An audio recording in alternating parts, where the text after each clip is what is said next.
Parfois, cette tournure de phrase est utilisée un peu à la légère sur YouTube, mais aujourd'hui, je peux dire sans problème que méditer tous les jours pendant 1 an a changé ma vie. Pendant très longtemps, j'ai négligé ma santé mentale. À force, j'ai fini par avoir des épisodes de forte anxiété et à tout le temps être stressé. Et j'imagine que tu vois très bien de quoi je parle, c'est cette sensation d'avoir une boule dans le ventre en permanence. Il y a 1 an, j'en ai eu marre et j'ai décidé qu'il fallait que ça change. J'ai commencé par faire des recherches parce que je suis très perfectionniste et j'ai découvert qu'un des meilleurs moyens pour régler mon problème, c'était la méditation. Bon là, pas de bol, j'aurais nettement préféré que ce soit boire des bières avec des potes et regarder des séries Netflix. Malheureusement, j'ai pas trouvé d'études sérieuses sur le sujet. Et c'est à partir de là que j'ai décidé que j'allais me mettre à la méditation tous les jours pendant 1 année entière. Ah, la méditation. En apparence, ça a l'air assez simple. La première chose à faire, c'est de t'asseoir confortablement dans un endroit plutôt calme. Ensuite, tu dois te concentrer sur ton souffle. L'air qui rentre et qui sort de tes poumons. Voilà. C'est pas grave, ça va passer, ne t'inquiète pas. Concentre-toi sur ton souffle, l'air qui rentre et l'air qui sort. Décidément, t'as pas de bol, toi, hein. Attention, il est derrière toi. Sur le mur, là. Bon, allez, on s'y remet. Ok, cette fois-ci, c'est la bonne. On se concentre et on fait le vide. Le souffle, l'air qui rentre, qui sort... Oh mais c'est pas vrai! Moi j'abandonne, hein. C'est vraiment de la merde ce truc.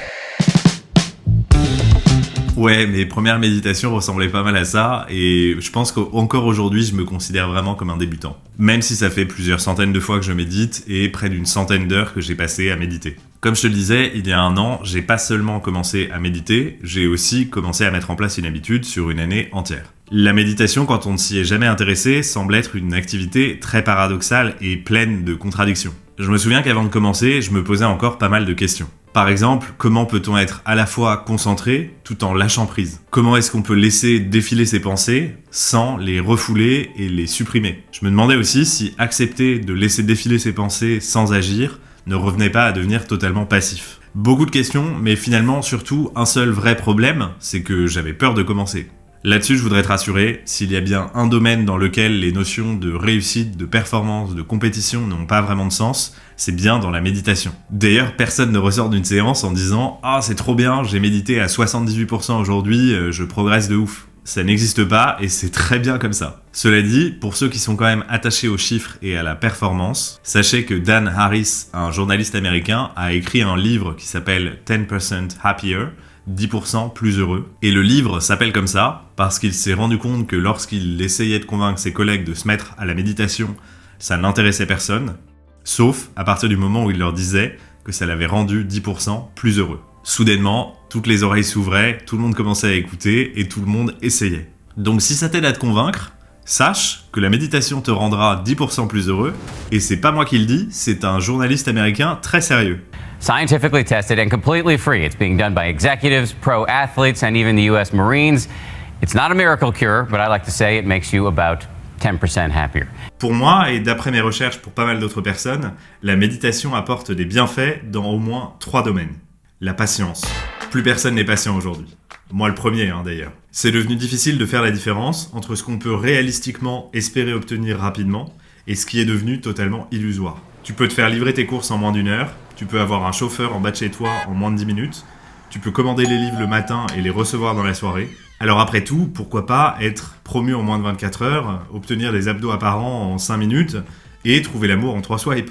Je comprends cette envie de tout avoir tout de suite, je l'ai aussi. La méditation permet de redécouvrir la patience et l'attente constructive. C'est parce qu'on est patient qu'on progresse, qu'on prend conscience des choses, qu'on se remet en question, qu'on évolue et qu'on devient meilleur. Et la patience est devenue une qualité tellement rare chez les gens que dans beaucoup de domaines, ce ne sont plus les plus talentueux qui finissent par réussir.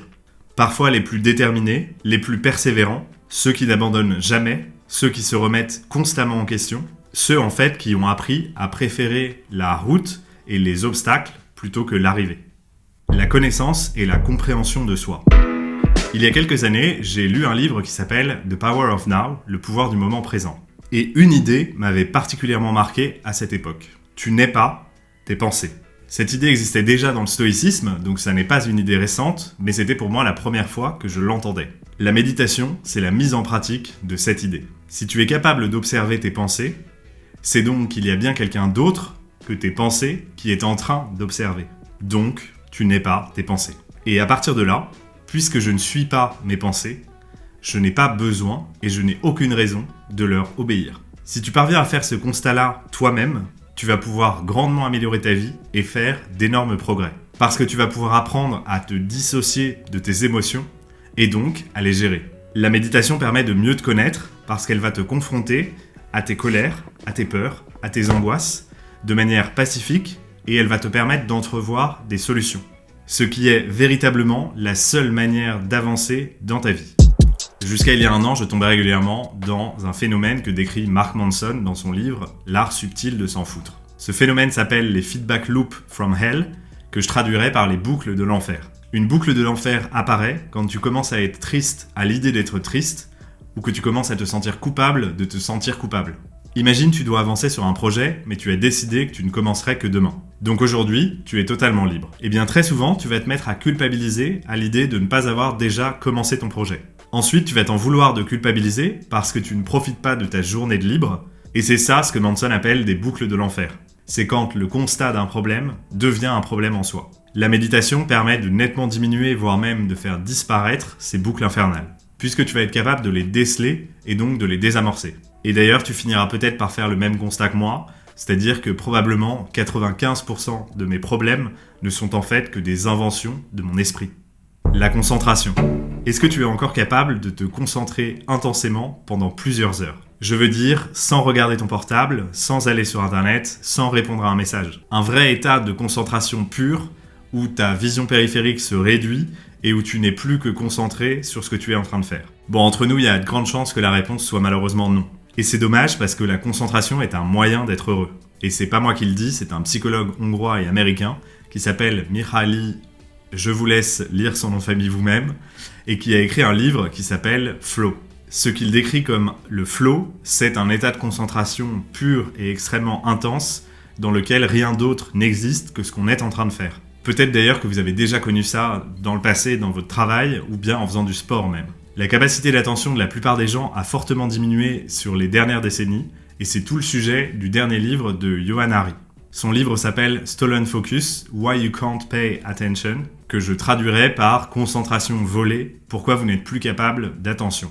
On peut constater que notre smartphone et les applications qu'on utilise au quotidien sont des outils redoutables contre notre capacité à nous concentrer. On s'habitue à voir des images défiler à une vitesse folle sur seulement quelques dizaines de secondes. Et ça réduit notre attention de fait parce que tout ce qui est moins intense à regarder n'est plus digne de notre intérêt. C'est pour ça que quand tu ouvres un livre, en général, après quelques lignes, tu penses à autre chose. La méditation a pour effet de te rendre plus conscient et plus présent dans ce que tu fais. Tu commences à perdre ce réflexe qui te pousse à utiliser ton téléphone par automatisme. Tu deviens à nouveau capable de limiter tes distractions et de regagner ta capacité d'attention. Évidemment, la méditation possède de nombreux autres bienfaits et je vous recommande d'ailleurs de lire le livre de Sam Harris sur le sujet qui s'appelle Waking Up. Je réalise que ça fait pas mal de livres que je mentionne depuis le début de la vidéo et je te mets tous les liens en description. Quand j'ai commencé à méditer, j'y ai été progressivement. Si tu souhaites garder une habitude sur le long terme, tu dois commencer petit et flexible. Donc je méditais le matin, l'après-midi, le soir, peu importe, le plus important c'était de le faire tous les jours. Et mécaniquement, comme c'était important pour moi, j'avais tendance à le faire dès que possible, le plus tôt dans la journée. Mais comme on parle de sessions très courtes, entre 3 et 5 minutes au début, en général, même si j'avais oublié pendant la journée, j'avais aucun problème à le faire le soir. En fait, le secret pour réussir à garder ton habitude sur le long terme, c'est d'être capable de la réaliser même les jours où tu n'as pas envie. Et c'est pour ça que tu as besoin de cette flexibilité et de commencer petit, puisque tu te laisses l'option de ne méditer que 3 minutes dans la journée à n'importe quel moment. Et ne perds pas de vue que c'est justement les jours où tu n'as pas envie de faire ton habitude que tu commences à l'ancrer, à ancrer ta pratique et surtout à renforcer ton mental. Donc pas la peine de te mettre une pression légendaire, tu n'as besoin de méditer que quelques minutes par jour, tous les jours, au début. Tu auras parfaitement le temps d'augmenter la durée de tes méditations avec le temps quand ton habitude sera totalement ancrée. J'ai un conseil à te donner que j'ai trouvé extrêmement utile, qui peut s'appliquer à la méditation, mais en fait à peu près à tout ce qu'on fait. Commence chaque session comme si c'était ta première. N'aie pas d'attente. Ne te dis pas que tu vas méditer pour obtenir quelque chose. Je ne médite pas pour être plus relaxé ou plus concentré, je médite et c'est tout. Pas d'attente, pas d'objectif, c'est super important. De cette manière, tu ne seras jamais déçu ou mécontent après une session. Tu diminueras fortement tes chances d'être tenté d'arrêter et surtout, tu profiteras pleinement des bienfaits de la méditation. Je te conseille aussi de faire de la méditation une pratique totalement personnelle. Garde-la pour toi. T'as pas besoin d'en parler autour de toi, t'as pas besoin de le mettre dans ta bio Tinder, Twitter ou Instagram. Fais cette activité pour toi, rien que pour toi et uniquement pour toi. De cette manière, tu ne crées aucune attente externe et tu es le seul juge de ce que tu es en train de faire. Personnellement, je trouve que c'est quelque chose que les gens ne font pas assez souvent, alors que c'est le meilleur moyen d'apprendre à être fier de soi et à développer sa confiance en soi. Tu réalises quelque chose seul, tu es donc le seul juge de ta réussite et tu peux être fier seul. Tout le monde devrait essayer au moins une fois dans sa vie de méditer pendant 2 semaines, tous les jours. J'entends parfaitement que ça puisse ne pas plaire à certains, et c'est tout à fait normal. Mais je pense que tant qu'on n'a pas médité tous les jours pendant 2 semaines, c'est très difficile de se faire un avis. Donc n'hésite pas à te lancer dans les prochaines semaines, n'hésite pas non plus à poser tes questions en commentaire, je me ferai un plaisir d'y répondre, et je te dis à la semaine prochaine. Ciao!